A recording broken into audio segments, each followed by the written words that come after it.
We are in the book of Acts, and we're in chapter 24. 24, just 5 more chapters of the book of Acts. Pretty close to concluding this book. We'll probably be done with it with this pace by December. Who knows? But we've gotten a lot out of this book, and I've certainly enjoyed this study.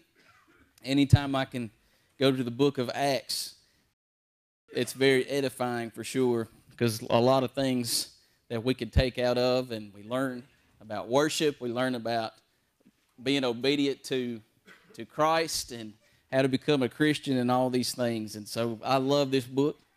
But we are in chapter 24. Now Paul is about to speak in front of someone else now. He's in his, I guess, third trial since he returned to Jerusalem. He came out of the temple. Jewish mob were angry at him, ready to kill him. The centurions saved him, and then he preaches in front of the Jewish mob and has their attention until he tells them, you know what, the Gentiles also have the right to the gospel. And when he said Gentiles, their ears shut, and they weren't interested in what he had to say again. They were about to beat Paul, the centurions were, but what prevented that? He's a Roman citizen. It's unlawful to beat a Roman citizen if he had not been found guilty. So they find that out, and he goes inside, and he's tried about the council. And in this council, you have the Sadducees and the Pharisees, and he realized that. And he talks about the resurrection, which splits the council. Pharisees found no fault in him, I guess. And so he wasn't set free. He was about to die again. They were about to tear him apart. But again, the centurions caught him. And while he's being held in jail, I guess you would say, they came up with a plot to assassinate Paul, wanting Paul again to come back to their trial. And they had nothing else to say to him. They were just going to kill him. And then that was found out by his nephew. And his nephew came to Paul to tell them about the plan. Paul said, you tell the chief. And then the chief sent Paul to Caesarea. And this is where we are now. But he didn't just send him just by one person. He sent a caravan to protect Paul in this. Now we're in Caesarea, chapter 24. He's about to speak before Felix, and he's not the only one there. There are others who are there to try to get Paul to come back to Jerusalem so that they can hear him again. The Jews had hired a orator, if you will. He can speak fancy talk. He can butter up people. He knows what to say, and eventually this does not happen. But here we are at verse 1. Paul, he's accused before Felix. This is Tertullus about to speak. And after 5 days, Ananias the high priest descended with the elders and with a certain orator named Tertullus, who informed the governor against Paul. And when he was called forth, Tertullus began to accuse him, saying this, seeing that by thee we enjoy great quietness, and very worthy deeds are done unto this nation by your providence, we accepted it always and in all places, most noble Felix, with all thankfulness. We are so grateful for your leadership, Felix. Thank you so much for keeping the peace in our nation. Notwithstanding that I be not further tedious unto thee, I pray thee that thou wouldest hear us of thy clemency a few words. Interesting enough to hear how Tertullus starts his speech in this trial here. What's he trying to do? He's trying to butter Felix up here. Some interesting things about this. Felix was not a good governor. He was an evil man. He always accepted bribes. In fact, he was involved in assassinating one of their former high priests. But if you notice here, Tertullus didn't bring that up. He didn't bring up any of the bad things that were in the past. Let bygones be bygones because it's convenient at this time. You've got what I need, so I'm going to be extra sweet and extra nice to you. And so that's what he's doing here. So he's flattering him, and he did not want to be further tedious by reciting more of the good things Felix had done for the people. Felix, thank you so much for being a great governor. You're lenient, and it's peaceful here, and it's all because of you. But here we go. He's going to continue his speech against Paul. Verse 5. For we have found this man, look, a pestilent fellow, and a mover of sedition among all the Jews throughout the world, and a ringleader of the sect of the Nazarenes, who also hath gone about to profane the temple, whom we took and would have judged according to our law. Interesting here. Felix, this is what this man has done, and this is how we found him.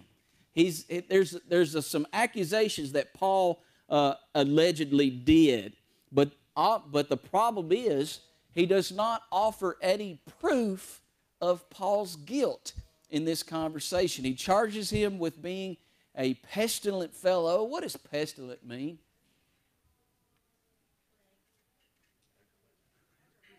Aggravating. Well, what's the short word for pestilent? Pest. This is one, he is a pest. He's creating trouble. You have made it peaceful, Felix, but this man, he came into Jerusalem and he just became a pest and he ruined all of that. So he's charged him with that. Paul had once attacked the church, obviously, bringing injury, even death to many, but he was not creating trouble with the unbelieving Jews. He opposed the sins and errors of the religious leaders. Now, that would make them upset. Okay? When anyone exposes sin or error, what's the first, like you come to me, let's just say me hypothetically, Brandon, this is what you're doing, and it's contrary to the Bible. What is a natural, quick reaction to that? Absolutely. Brandon, you're not a Christian. Thank you for telling me that. Now, please tell me how I should become a Christian. I wish I would have behaved that way. I wish I would have reacted that way, but the knee-jerk reaction is what? Who do you think you are?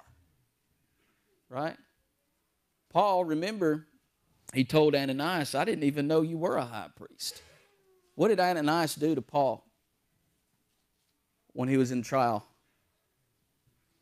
He commanded somebody to do something to him, to hit him in the face before he was found guilty. That's against the law of Moses. Okay, I didn't know. I didn't know you were a high priest because of the way he ran things. But when you expose or oppose sin and expose sin and error to some people, quickly they're going to be angry. The Jews here were so angry, in fact, they tried to kill him. They plotted to kill him. But what he had done, he didn't do any kind of harm. Sin and error are always opposed to righteousness and truth, exactly from the world's viewpoint. Us Christians, guess what we are to the world? The same thing that Tertullus just accused Paul of. We're a bunch of pests. We're a bunch of pests. I should have a right to marry whoever I love, regardless of who they are. Well, a Christian is going to oppose that. Why? It's contrary to God's word. Does it have anything to do with hate? It shouldn't. It shouldn't. And it could be the case to where previous people who would handle those kinds of things in a contrary way to God's will. Meaning they're hateful towards this sin, or hateful towards specific sins. It's okay to do this, but it's not okay to do that. And so there's tension built up. Maybe that's some small way that people will see Christians as being hateful. But really and truly, Jesus told his disciples, they're going to hate you for what reason? Because they hate him. Okay? And they only hate him because His ways, His teachings are contrary to the world's.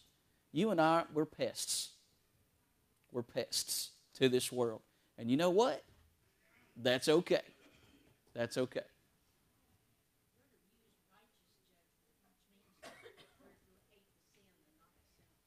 Yeah, we are definitely to hate the sin and use righteous judgment, absolutely, which brings up another point. What is one verse that everybody in the world knows?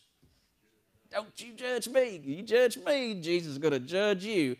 Not thinking that when they said to me, also judging. They're contradicting their own argument or defense, if you will. But what was Jesus condemning in that verse? Hypocritical judgment. If I tell Raymond, you got to stop doing that, but me on the side, I'm also doing that. That's hypocritical. That's hypocritical judgment. We are to judge righteous judgment. Righteousness or righteous judgment would be according to this word. If I look at Raymond's doing something contrary to this word, my obligation given by God, and because I love him, I'm going to tell him, Raymond, your ways are not leading you to the path to heaven. And hopefully, prayerfully, they'll say, Brandon, you're right, and repent and change. And that's the end of it, right? That's the end of it. But unfortunately, the world sees us as pests. They love their ways. Let me ask you this. Are we in a war? Yes, we are. We're in a religious war. Absolutely. The difference, though, is what? God's on our side, yeah. But is our war carnal? What do I mean by that? Yeah, we're not here to hurt anybody physically or kill somebody because of the way they are living. Our religious war is not carnal. It's against spiritual or non-spiritual things and the principles of men and philosophies of men. We wage war against error and sin, not the people.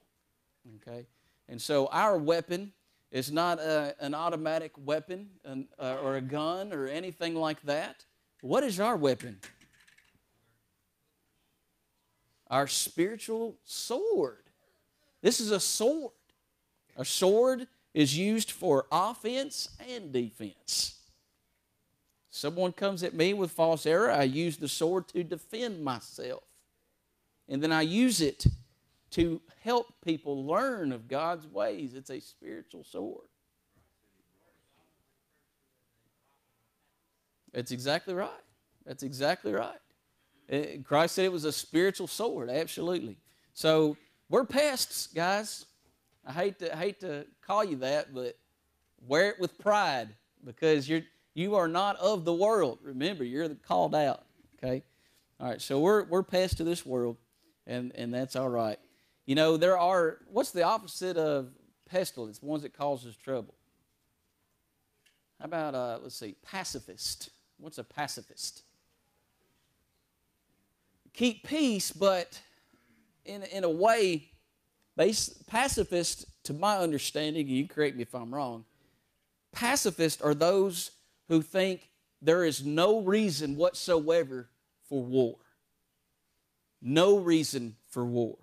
All war is unnecessary. To a point, I agree. It should never come to a point where war is necessary. However, I can't look at World War II and say that's unnecessary. The evil that was being done, that was absolutely necessary. Okay? But a pacifist, you and I spiritually can become pacifists, thinking that that war is unnecessary. That's when we compromise the truth, or if we're indifferent of sin. We have an indifferent attitude of sin. We see people living the lives that they live, and then we make the comment, you know what, that has nothing to do with me. If they want to do that, that's fine, as long as it's not bothering me. However, that kind of attitude is probably the reason why things escalated to the way they are today. Some may say, well, if they want to go to bed with so-and-so, that's none of my business. Okay? It isn't. I don't want to know about it because it's just, even if it's fornication with opposite sex or with the same sex, it's still fornication, it's still sin. And so if I'm indifferent to that, other people will condemn that, right? And then they'll say, well, you know what, you're a bully to me, or they will sue, or they'll do other things. Tell me that lawsuit against that cake company has nothing to do with me. You know, the bakery that refused the homosexual cake, does that have anything to do with us? Yes, it does. Well, how so? Because if the judge rules in favor of the homosexual couple, guess what that does to those who are business owners? Your freedoms are gone. That's a private business. No government should tell us how to run our business. Now, that couple has a right to boycott that business, right? And if others around in that area didn't like the decision of the baker, they could boycott. He would lose his business, but not because of a judge ruling it or government ruling it. There's a difference. You see that? All right? If the people don't like it, they can take him out by just not buying cakes from him. But if a government tells me how to run my business, that's tyranny, friends. That's tyranny. So, yeah, indifference is sin of itself, because if I'm indifferent towards sin, that sin can escalate to where it does affect me. You're going to spew you out of his mouth, being lukewarm. He said, I'd rather you be hot or cold. Because if you're cold, at least you'd know that you're cold. But if you're lukewarm, you're thinking you're okay. There was a cake thing here, but I know one of the courthouse officers had stopped doing weddings because of the homosexuality. Won't get married. And see, that affects people who legitimately want to do it the right way. Absolutely. So it does affect everybody. So somehow I got onto that just through this verse, but let's continue on here with 5 and 6. So we're pests, or we're not pacifists. We shouldn't be. We shouldn't be indifferent. We know this spiritual war is necessary. Therefore, we are pests. Why is it necessary? First and foremost, why is it necessary? It has to be spread. There are souls who are lost and who will face eternal destruction. Sure. Great point. The more silent that we are, the more the world will have their things to say. Very good. So there's one thing. He's being a pest to us. Number 2, he was charged with being an insurrectionist against the lawful rule of Rome. Roman authorities were quick to put down any kind of upbringing of a rebellion. Okay, that's important here to know this about how long Paul had been in Jerusalem between then and where he is now. He wasn't even in Jerusalem long enough to stir up a rebellion. Okay, so I mean, he has no argument there. He was accused of being a ringleader of the sect of the Nazarenes. That's not intended to be a compliment. That's a rebuking accusation. Tertullus was belittling the body of Christ, and he ridiculed Paul. And again, similar charges are leveled against us. He's accused of profaning the Jewish temple, which has nothing to do with Roman law. The Romans could care less about that situation, but Tertullus realized, quickly adding that they were about to punish Paul. He was supposed to be tried by us because he was defiling the Jewish temple. That's why he brought that up. Felix wouldn't really care about that, but he didn't do that. But let's go on. Verse 6. He continues to say, who also hath gone about to profane the temple, whom we would have judged according to our law, but the chief captain Lysias came upon us, and with great violence took him away out of our hands. He didn't do that either. He saved Paul. He actually saved the Jewish mob there too. They're not supposed to be killing people. What they did to Stephen was absolutely illegal. But the chief came in. He didn't notice here. He said, with great violence, the chief captain took away Paul. Sometimes when we tell a story, when something happens and something happens between me and another party, the investigation starts, right? And I tell my side of the story. What is the tendency of my side of the story? What am I going to do when I speak, or what am I not going to say in my speech when it's my side of the story? Woo, there it is. There it is. Make ourselves look good. I didn't mention, I hit my brother, but I didn't mention the fact, or my brother hit me. Yeah, he hit me right in the eye, man, it hurt. I didn't say anything or mention anything about what I was doing to him to provoke the violence against me. That's my side of the story. And so that's why we have to get both sides. But Tertullus, obviously, he didn't mention the violence, the extreme violence that the Jewish mob was doing to Paul. The chief captain actually saved his life. So anyway, here we go, 8. Commanding his accusers to come unto thee, by examining of whom thyself mayest take knowledge of all these things whereof we accuse him. And the Jews also assented, saying that these things were so. These are the witnesses right here behind me. Everything that I'm saying, they're going to back me up. Well, I'll tell you what, talk about unfair advantage for Paul, right? He's in trial. Tertullus is speaking eloquent, how do I say that word? Eloquently. And he has people who are going to back him up in what he was saying. None of it was true. None of it could be proven. And yet, sometimes, say that something happened to person A, person B did something to person A, and then person B had several of his friends around, and this guy did nothing, but B did something to him. Police come, don't know anything. Person B has backup. And sometimes person B is not very truthful, and his friends are not going to be very truthful at all either. Okay? Saying that person A is in a disadvantage because he didn't have anybody to witness in protection of him. So there's Tertullus. He says his piece. This is what Paul did. Accused him of all these things, nothing of which he can prove. But now Paul is going to come up with his defense in verse 10.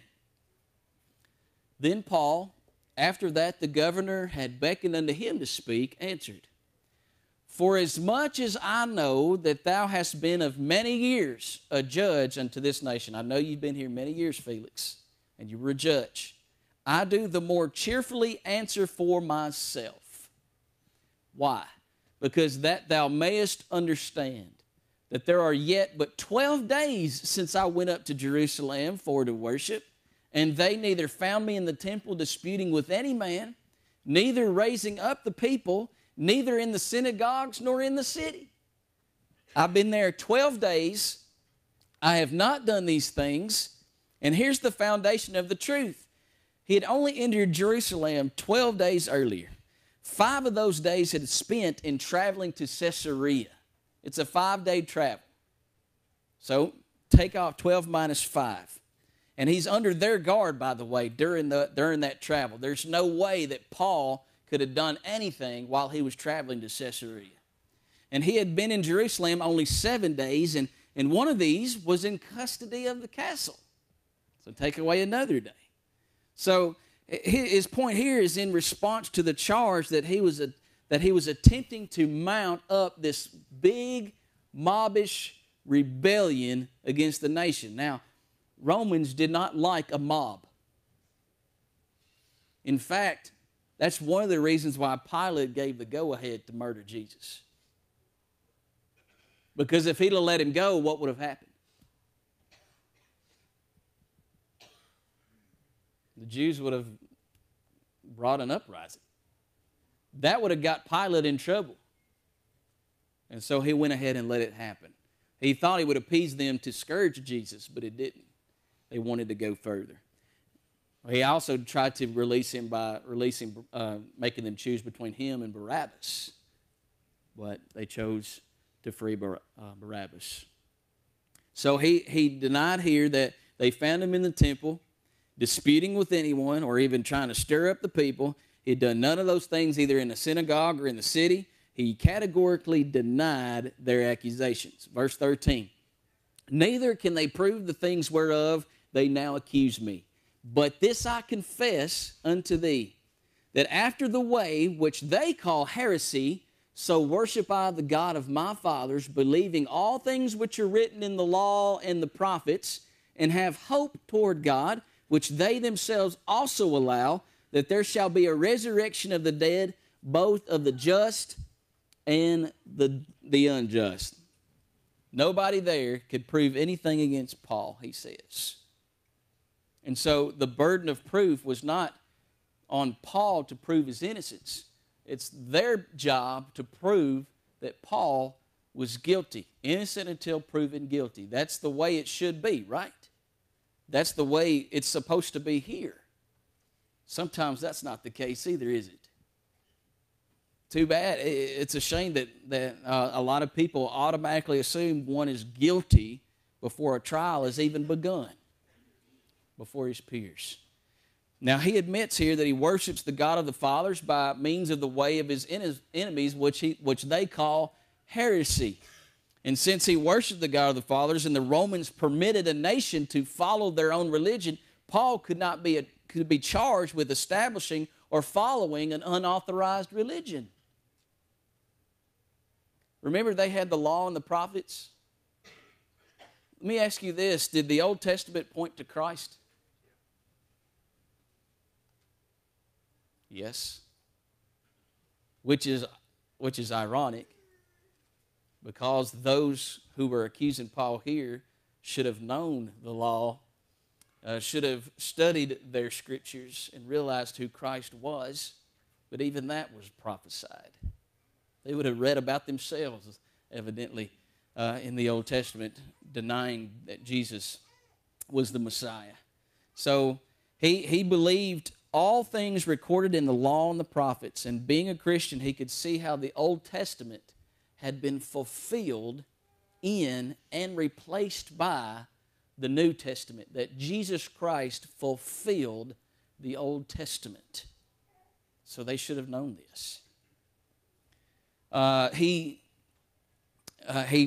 said, look, they believe also in the resurrection. I'm affirming this, a resurrection which includes both the just and the unjust. The resurrection here is singular. It is universal. It will affect all the dead, regardless of spiritual condition. And this is a plain statement. It's a death blow to all materialists who deny that the unrighteous will be raised. Verse 16.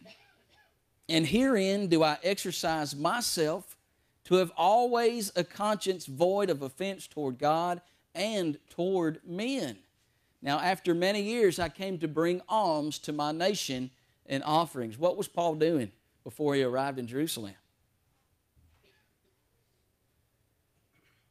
What was he doing on that third missionary journey? Told the Corinthians, fundraising, yeah. Philippians, Corinthians, all these Gentile nations, he was collecting the money for the saints in Jerusalem. Why did he have to do that?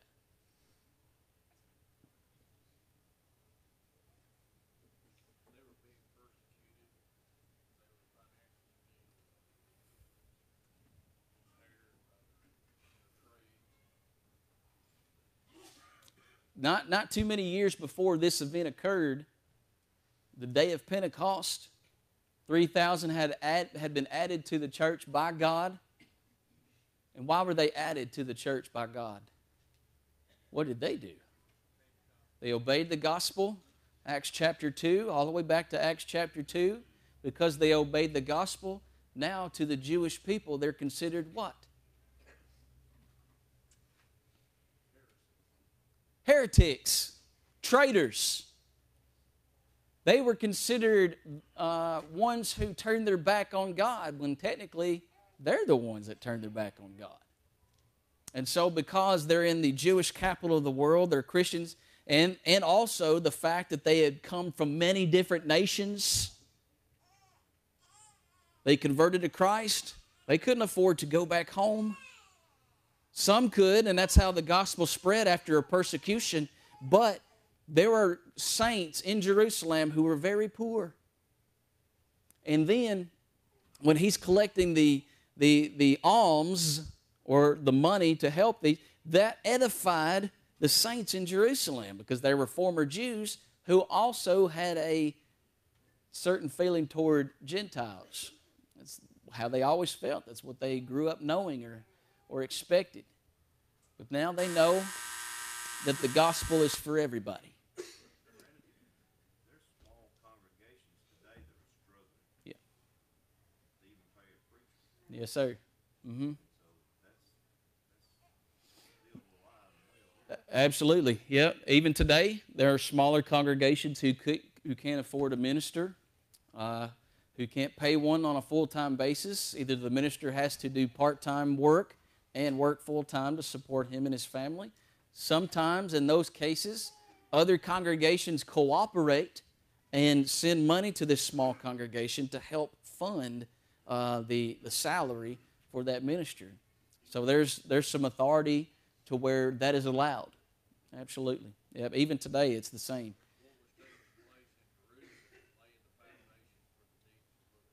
There it is. Mm-hmm. Yep. Absolutely. Okay, so going back to this here, he's sincere. He's bringing alms and offerings to this nation. I worship the same God that they worship, and he's sincere in sincerity, practicing Christianity, together with his interest in the welfare of his nation, should show that his aims were neither riotous nor selfish. Usually people who stir up an uprising have their own agenda, right? So many agendas are being pushed today, and it's not a peaceful gathering. It's usually a riotous or a selfish reason for it to start. But Christ, Paul, Peter, they showed that those who would also, here's another thing, that God's way, the way of Jesus, the teachings of Jesus, that we are to support civil government. We have authority to do so. And there's some scriptures there. And so for the sake of time, this is what I'm going to do. We're going to review 16, Lord willing, next week so that we can get into a little bit of that. And then we'll finish up this chapter, Lord willing, next week, unless somebody has a comment to add. Okay, thank you so much for your time.